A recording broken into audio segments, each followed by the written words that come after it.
আমি আমার জীবন থেকে তিনজন মানুষকে ডিলিট করে দিয়েছি। এক নম্বরে যিনি ছিলেন, যিনি আমার দুর্নাম করতে বা আমাকে ছোট করতে অনেক মজা পায়। আর দুই নম্বরে, যেখানে আমার প্রাধান্যতা বা আমার কাজের স্বীকৃতি পেতে যার অনুগ্রহের উপর নির্ভরশীল, অর্থাৎ কাজ দিয়ে নয়, তার মন রক্ষা করে যদি আমি তার কাছ থেকে কোনো স্বীকৃতি পেতে পারি, এমন মানুষটাকেও আমি ডিলিট করে দিয়েছি। আর তৃতীয় যিনি, তিনি হলেন যে নিজে ভুল করলে ভুল স্বীকার করে না, কিন্তু দোষটাকে আমার উপর চাপানোর জন্য চেষ্টা করে।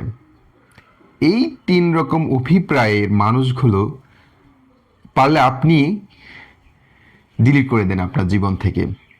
কারণ কি, এই মানুষগুলোর সাথে আপনি সম্পর্ক থাকলে আপনি কখনোই প্রশান্তি পাবেন না। কারণ এরা এতটাই জঘন্য, এতটাই খারাপ, তাদের স্বার্থের জন্য সব কিছু করতে পারে। অর্থাৎ তাদের মধ্যে কোনো ব্যক্তিত্বই থাকে না। তাই ব্যক্তিত্বহীন মানুষের সাথে না চলাটাই বুদ্ধিমানের কাজ। আপনিও ট্রাই করে দেখতে পারেন।